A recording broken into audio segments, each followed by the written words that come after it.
ரொம்ப கஷ்டமா எனக்கு அது காணொலிகள் அன்னைக்கே பார்க்கும்போது ரொம்ப அழுக வந்தது. எப்படி இறைவன் ஒருத்தரை வந்து படைச்சாலும்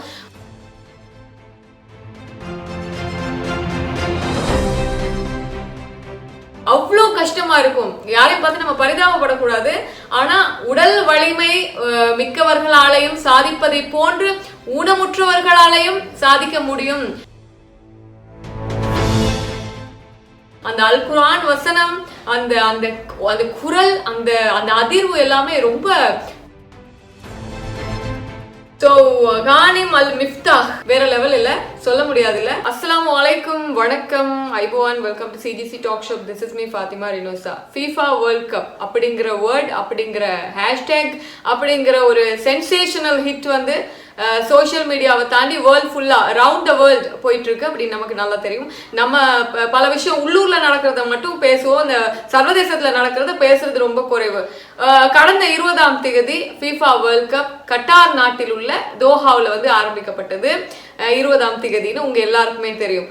அன்னைக்கு அந்த ஓப்பனிங் செரமனி எல்லாம் வந்து கோலாகலமாக நடைபெற்றது. எல்லாருமே சோசியல் மீடியால ஷேர் பண்ணாங்க. பல விஷயங்கள் நடந்தது, எல்லாம் நமக்கு தெரிஞ்ச விஷயம் தான். இதுல மிக அதிகமாக பேசப்பட்ட ஒரு வாலிபர் பத்தி தான் நம்ம பார்க்க போறோம். கானிம் அல் மிஃப்தாஹ் அப்படிங்கிற ஒரு வாலிபர், 20 வயது கொண்ட வாலிபர் பத்தி தான் பலரும் வந்து பேசிட்டு இருக்காங்க. என்ன நீங்க ரொம்ப லேட்டா பேசுறீங்களே, இதெல்லாம் எல்லாம் பேசி முடிச்சாங்கப்பா அப்படின்னு நீங்க சொல்லலாம். என்னன்னா இந்த சில தெரியாத விஷயங்களும் உங்களுக்கு சொல்லலாம் அப்படிங்கிறதுக்காகத்தான் நான் வந்து இந்த காணொலியை போடுறேன். உங்களுக்கு தெரியும், உலகத்திலே அதிகமான ரசிகர்களை கொண்ட ஒரு விளையாட்டு அப்படின்னா கிரிக்கெட்லாம் கிடையாது, ஃபுட்பால் தான் அப்படின்னு சொல்லலாம். அந்த அளவுல ஒரு மத்திய கிழக்கு நாட்டுல முதலாக ஃபுட்பால் மேட்ச், அதுக்குரிய எல்லா ஏற்பாடுகளும் நடக்குது அப்படிங்கிறது சின்ன விஷயமே கிடையாது. மிக பிரம்மாண்டமான செலவுல கத்தார் வந்து இங்க வந்து FIFA வேர்ல்ட் கப் நடத்தணும் அப்படின்னு 2010 ஆசைப்படுறாங்க. 2010 ஆசைப்பட்டதுக்கு அப்புறம் 2015 அவங்களுக்கு வந்து FIFA கிட்ட இருந்து அவங்களுக்கு இது கிடைக்குது. அதுக்கப்புறம் ஆல்ரெடி அவங்க நாட்டுல ஒரே ஒரு மைதானம் தான் இருந்துச்சு. அந்த மைதானத்தை தாண்டி இவங்க 2016 இருந்து 7 மைதானங்களை வந்து புதுசா அமைஞ்சிருக்காங்க. கிட்டத்தட்ட உலகத்துல உள்ள ஒரு சின்ன நாடு கட்டார், மத்திய கிழக்கு நாட்டுல உள்ள ஒரு சின்ன நாடு, 11,000 ஸ்கொயர் கிலோமீட்டர் பரப்பளவு கொண்ட நாட்டுல மக்கள் தொகை பாத்தீங்கன்னா 29,30,000 பேர் தான் இருக்காங்க. இதுல ரொம்ப ஹைலைட்டான விஷயம் என்னன்னு பாத்தீங்கன்னா, கட்டார்ல 29,30,000 மக்கள்ல 99% 99% மக்கள் வந்து தோஹாவில் தானே வசிக்கிறாங்க, கட்டாருடைய தலைநகரத்துல. ஏனைய 1% மக்கள் தான் ஏனைய கட்டார்ல ஏனைய பகுதியில வசிச்சிட்டு இருக்காங்க அப்படின்னு சொல்லப்படுது. சோ இவங்க வந்து இவங்களுடைய நான் அந்த கானிம் அல் மிஃப்தாஹ் முன்னாடி இந்த கட்டார் FIFA வேர்ல்ட் கப் பத்தி நான் சின்னதா சுருக்கமா நான் சொல்லிடுறேன். 1930 வந்து ஆரம்பிக்கப்பட்ட வேர்ல்ட் கப் இந்த நிகழ்ச்சி கிட்டத்தட்ட 92 வருஷங்களா வந்து போயிட்டு இருக்கு. 4 வருஷத்துக்கு ஒரு முறை நடக்கும் அப்படின்னு சொல்றாங்க. கடைசியா FIFA வேர்ல்ட் கப் மேட்ச் பாத்தீங்கன்னா ரொம்ப அதிகமாக செலவு செஞ்சு ரஷ்யா பண்ணி இருந்தது. அதுக்கப்புறம் கட்டார் தான் இதை எடுத்து பண்ணுது.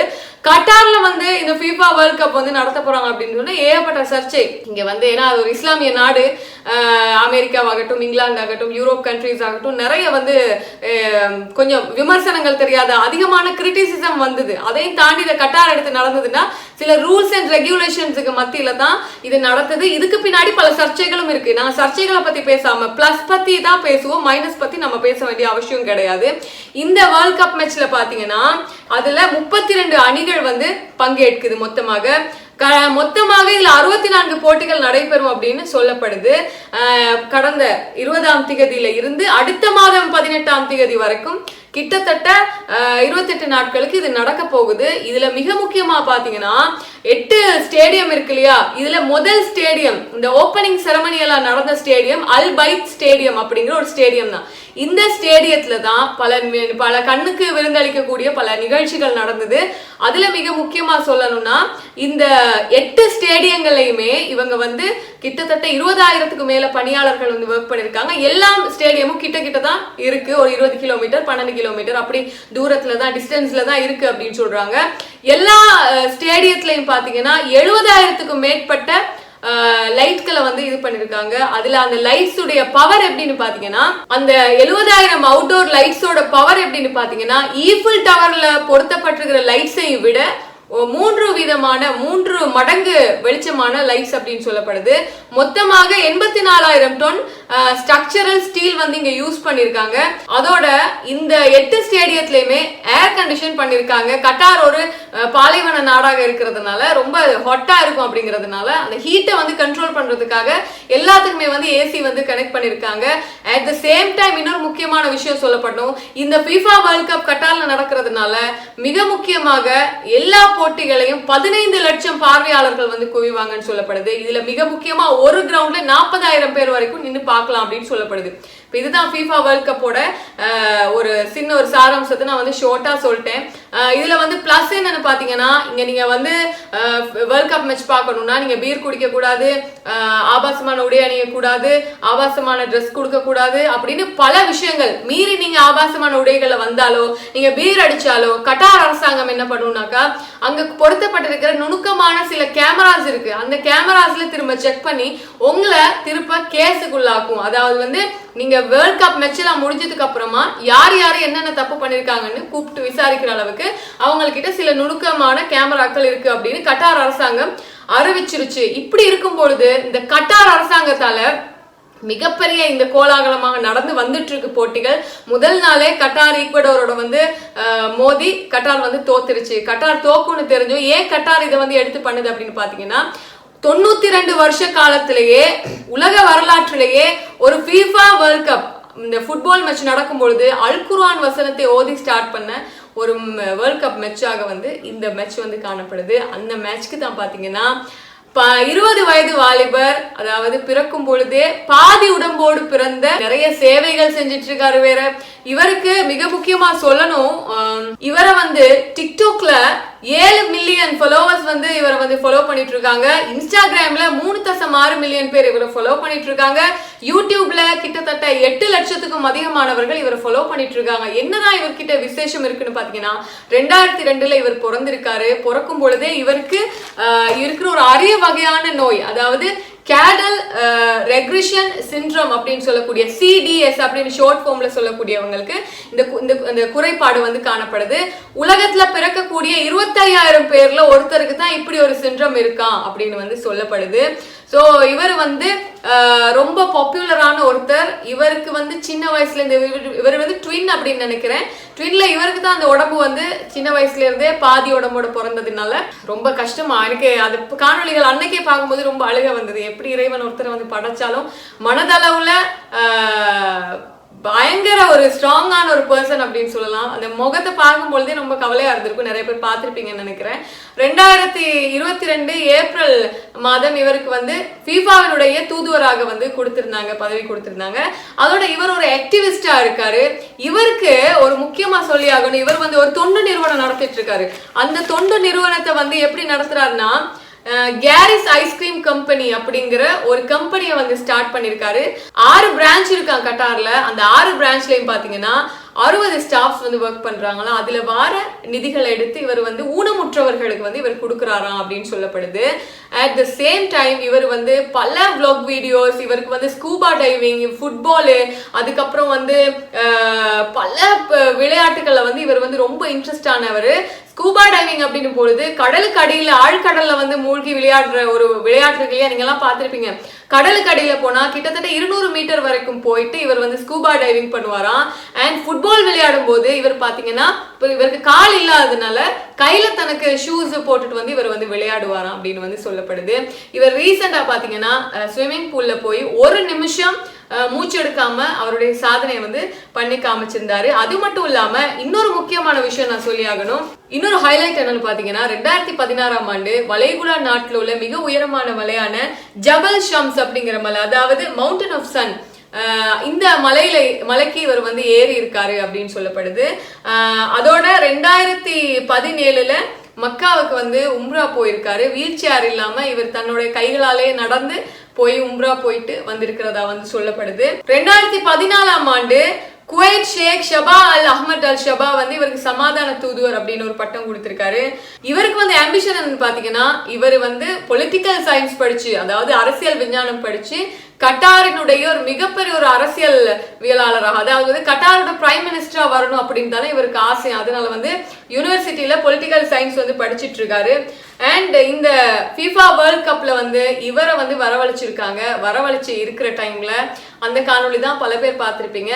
அமெரிக்காவினுடைய பிரபலமான நடிகர் மார்கன் ஃப்ரீமன் அப்படிங்கிற நடிகர் இவரை வந்து வர வச்சிருந்தாரு. இவர் வந்த உடனே அங்க ஒரு அல் குர்ஆன் வசனத்தை வந்து ஓதி காமிக்கிறாரு.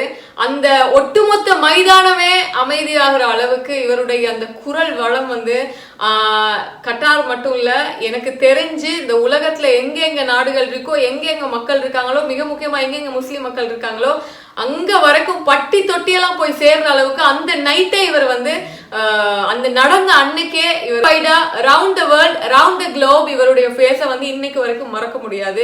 ஸோ எனக்கு அதுல வந்து ரொம்ப ஒரு ஒரு ஹார்ட் டச்சிங்கான ஒரு மொமெண்ட் இருந்ததுங்க. மார்கன் ஃப்ரீமன் என்ன பண்ணுவாருன்னா, இவர் கானிமல் முஃப்தா வரும்பொழுது, ஏன்னா அவர் வந்து ரொம்ப ஷார்ட்டா இருப்பாரு, இவர் வந்து அவ்வளோ கஷ்டமா இருக்கும். யாரையும் பார்த்து நம்ம பரிதாபப்படக்கூடாது.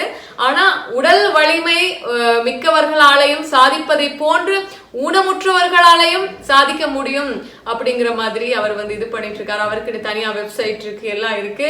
அந்த அல் குர்ஆன் வசனம், அந்த அந்த அந்த குரல், அந்த அந்த அதிர்வு எல்லாமே ரொம்ப வேற லெவல்ல இருந்துச்சு. அந்த இடத்துல ஓப்பனிங் செரமனிக்கு பிடிஎஸ் டீம்ல இருந்து, கொரியால இருந்து பிடிஎஸ் டீம்ல பலர் வந்து பாட்டு படிச்சு, கட்டார்ல உள்ள மிக பிரபலமான பாடகர் கூட அங்க நின்று இருந்தாரு. அண்ட் என்னதான் அங்க ஓப்பனிங் செரமனில பல சமாச்சாரங்கள் நடந்திருந்தாலும் இந்த கானிமல் மிஃப்தா அந்த குர்ஆன் ஓதின அந்த விஷயங்கள் வந்து பலர் வாட்ஸ்அப்லயும், டிபிலையும், ஃபேஸ்புக்லயும், யூடியூப்லயும் எல்லா இடத்துலயுமே இவர் வந்து ஷேர் பண்ணிட்டு இருக்காங்கன்னா ஒரே ஒரு விஷயத்துக்காக தான் இந்த காணொலியை வந்து நான் பதிவிடுறேன். நான் இப்போ நினைச்சிருக்கேன் என்னன்னா, ஒரு நாளைக்கு அரசியல், இன்னொரு நாளைக்கு நம்ம வந்து நிறைய பல விஷயங்கள் இருக்கு இல்லையா, அதை ஷேர் பண்ணணும்னு தான். இந்த கானிமல் மிஃப்தாவுக்கு இடுப்புக்கு கீழே உடம்பே கிடையாது, கைகள் மட்டும்தான் இருக்கு. அந்த கைகளை வச்சுட்டு மலையேறாரு, உம்ரா போறாரு, ப்ரே பண்றாரு, ஃபுட்பால் விளையாடுறாரு, ஸ்கூபா டைவிங் போறாரு, யூனிவர்சிட்டி போய் படிக்கிறாரு, வீட்டுல வேலைகளை செய்யறாரு. இப்படி ஏகப்பட்ட விஷயங்கள் செய்யும் போது இறைவன் நமக்கு 2 கால்கள், 2 கைகள், நல்ல புத்தி, நல்ல ட்ரெஸ், நல்ல உடுப்பு, அது இது, வீடு வாசல், லொட்டு லொசுக்கு எல்லாமே கொடுத்துருக்கான்னா நம்மளால ஏன் பண்ண முடியாதுன்னா நமக்குள்ள சோம்பேறித்தனம். இன்னைக்கு சோம்பேறித்தனம் அப்படிங்கிறது வந்து ஒரு மனுஷனை ஒரே தூங்க வச்சுட்டே இருக்கும். நம்மளால எதுவுமே பண்ண முடியாது. பிசிக்கலா நம்மளை கட்டுப்படுத்திடும், மென்டலி நம்மளை கட்டுப்படுத்திடும். ஆனா இது எதுவுமே இல்லைங்க. இடுப்புக்கு கீழே எனக்கு வந்து சதையே இல்லாட்டி பரவாயில்ல, எனக்கு தசையே இல்லாட்டி பரவாயில்ல, எனக்கு உடம்பே இல்லாட்டி பரவாயில்ல, எனக்கு மனசு இருக்கு, எனக்கு புத்தி இருக்கு, என்னால வந்து உழைக்க முடியும் அப்படின்னு சொல்லிட்டு எத்தனையோ அச்சீவ்மெண்ட்ஸ் பண்ணிட்டாரு. வெறும் 20 வயதை சேர்ந்த கானிம் அல் மிஃப்தா அவர் ஒரு நேர்காணல பேசியிருக்காரு. அதை நான் உங்களுக்கு காமிக்கிறேன். சில விஷுவல்ஸ் போட முடியாது, காப்பிரைட்ஸ் கிளைம் பண்ணுவாங்க, அதனால பிக்சர்ஸ் போட்டே நான் உங்களுக்கு வந்து இது பண்றேன். இது தெரியாதவங்களுக்காக தான் இந்த காணொலி. பல பேருக்கு தெரிஞ்சிருக்கும், ஏன்னா world cup, football world cup match ஆரம்பிச்சு 5 நாட்கள் ஆகுது அப்படிங்கிறதுனால எனக்கு இதை பத்தி பேசணும்ட்டே ஆரம்பத்துல நினைச்சிட்டு இருந்தேன். பட் கொஞ்சம் டிலே ஆயிருச்சு ஏனைய விஷயங்களால. ஸோ கானிம் அல் மிஃப்தா வேற லெவல் இல்ல, சொல்ல முடியாது இல்ல. நம்ம எல்லாம் என்ன பண்ணணும், அப்ப இறைவனுக்கு எவ்வளவு சுஜூத் செய்யணும், இறைவனுக்கிட்ட போய் எவ்வளவு நம்ம வந்து அல்ஹம்துலில்லாஹ்னு சொன்னா கூட பத்தாது. அந்த அளவுக்கு அப்ப நம்ம எவ்வளவு சாதிக்க முடியும் நம்மளால. இன்னைக்கே எழுந்திருங்க, 5 டைம்ஸ் ப்ரே பண்ணுங்க, உங்களுடைய முயற்சிகள் ஆரம்பிங்க, இன்னில இருந்தே ஸ்டார்ட் பண்ணுங்க. நம்மளால முடியாதது எதுவுமே கிடையாதுங்க. இன்னொரு வீடியோல சந்திக்கிறேன் இன்ஷா அல்லாஹ். நன்றி.